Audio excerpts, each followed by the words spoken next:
In my recent video about dredge flies, I talked about that I'm not super partial to one given dredge fly pattern. Now, these are flies you're fishing on bottom, you're expecting to lose them and get them hung in rocks and things like that. So I do like simple patterns, and this is one of those go-to patterns. Now, this is a very simple pattern. All there is to it is a couple rabbit strips, some rubber legs, and lead eyes. I really hesitate to give this fly a name because it is such a ubiquitous pattern. I know there's plenty of guys that are fishing it, but it's really not anything that's made by a commercial manufacturer. The closest thing that you'll find is the Flyman Fishing Company Sculpin Bunny, but this fly is tied with dumbbell eyes instead of the fish skull, and it gives you a little bit more versatility, and I honestly think it rides hook point up better because of that. I'm going to walk you through how I tie it and why I do the things I do. Again, it's super simple, and you can whip out a lot of these very quickly. But let's hop in here and we'll talk about this fly. As far as hooks for this fly goes, you've got a lot of options. I prefer a bent jig style hook. I'm actually going to be tying this on a size 2 Gamakatsu B10s though for this video. You can size these up or down depending on what you want to do. This one here is a size 2. Otherwise, some good ones are like a bent streamer hook from Ahrex. Umpqua makes some jig hooks as well. I will caution you not to get these heavy models like these are here. I've lost way too many fish because those hooks are too heavy.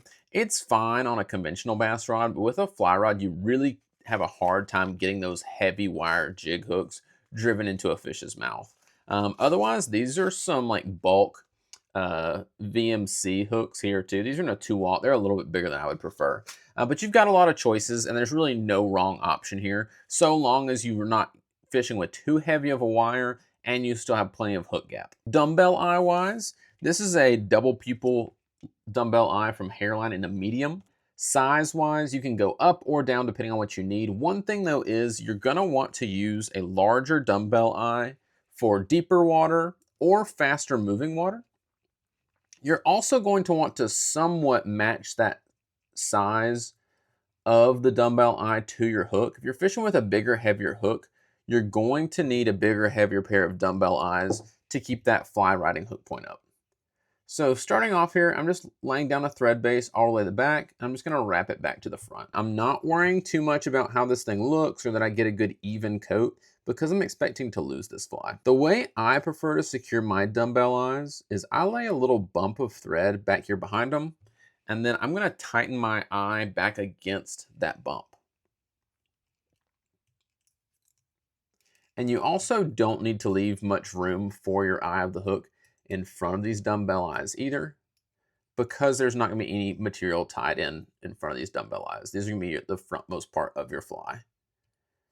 You can additionally add a tungsten bead to your hook in front of these dumbbell eyes, especially on a jig hook. That will help that hook to ride kind of straight up or somewhat straight up in the water if you'd like. Kind of creates a tripod effect like you'll see on some carp flies. That's just a modification you can do to this fly. I usually don't bother. And then I'm just kind of making some crisscross wraps as well as some over-under wraps here. Just trying to lock those eyes in. There's really not a great way to make sure your eyes are in the right spot aside from just using super glue liberally. So we've got our eyes on there. I'm going to hit that with super glue at the end. Let's go ahead and wrap back here to the back. So other materials you're going to need are just some rubber legs. These will come from wherever the heck you want. They're all pretty much the same thing. Some Magnum rabbit strips. You can use a regular rabbit strip as well, especially if you're tying this in some smaller sizes. And then I've got some crosscut rabbit strips here too. Colors for this, like I mentioned in that other video, rust, olive, black, tan, browns, all those colors are gonna be great. I do like a lighter tan or a flesh color or even white if I'm sight fishing. That can be pretty deadly with this pattern here as well. So taking our Magnum rabbit strip, all we're gonna do is kind of measure out about the length of our hook back here toward the bend. Depending on what you're trying to imitate, you can make these longer or shorter. The thing about fly tying is there's really no rules. So I've got this cut to about the same length as my hook here. This one might be a little on the short end, but I'm not too worried about it. So now we've got to remember that our fly is going to be riding hook point up in the water. And because this fly is sitting on the bottom, the fish is going to be seeing the top of this fly, which is going to be the bottom as you see it here. So I want all my materials for the most part to be facing up. So I'm just going to tie this rabbit strip in here, really kind of past the bend of this hook or where it starts to bend. And I'm gonna continue to wrap this up the shank of the hook, or I guess back the shank of the hook, up a little bit. And that's going to kind of give this fly a little bit more profile in the water as it's resting on the top. This is also going to act as a parachute, and as this fly sinks, this buoyant water resistant material back here is going to help to right that hook point up. The further you tie it down on the straight portion of your shank, the less effect that has. So by tying it up my shank a little bit, it's going to help with that. The other thing tying it up on my shank does is actually keeps it from being quite so prone to fouling. So I've got that locked in there halfway decent. I'm gonna tie in a crosscut rabbit strip now. With this, we're just gonna palmer it up the fly all the way behind our dumbbell eyes. I don't tie this in quite all the way to where I tied in that other rabbit strip, just because it's gonna cover it up anyway. And the less material you can have on here is gonna make it a little bit easier to cast. So now I'm just gonna palmer this thing up my fly. Yes, I know I have a rotary vise and I don't use the rotary function. So we're just palmering this thing up here. We've got fuzz floating around everywhere. And you can use different colors on this. You could always do a black tail, olive body, olive and rust. Really, your options are pretty limitless. All right, so we're here behind these lead eyes now. I'm gonna do one more wrap for good measure, and then let's tie it off here.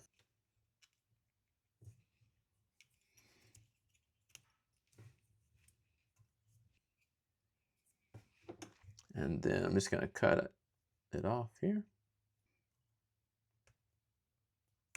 Cut off, and now I'm just gonna make quite a few wraps here to lock this in. Even though I'm expecting to lose these flies, I do tie them where they're fairly durable as well. Looking good up here. Last thing to do is throw in some rubber legs here. So typically for those rubber legs, I'm tying about 3 in per side. That'll give me a total of 6 when I fold them over. I think these are PB and jelly color. They don't really match, but it's what I had on hand, and it doesn't really matter. All right, so those are my rubber legs there.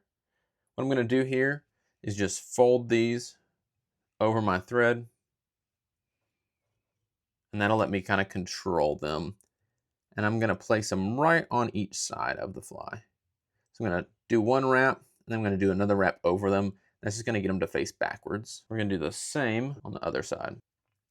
Between this rabbit strip and these rubber legs, you get a lot of secondary movement off this fly.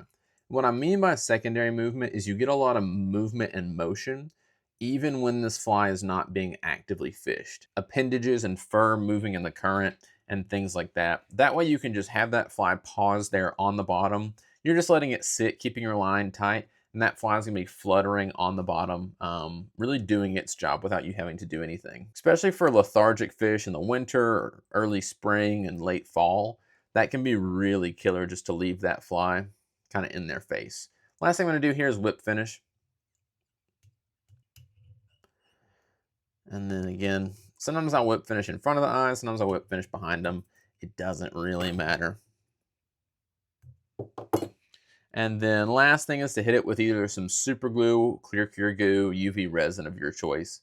I'm gonna hit this with super glue. I do think super glue does a little bit better job of binding those eyes in place. With lead eyes, I like to use actual super glue. For this particular use, I like a liquid super glue and not a gel super glue. I want it to penetrate into my thread wraps and make sure that those eyes aren't gonna go anywhere. So there you have it.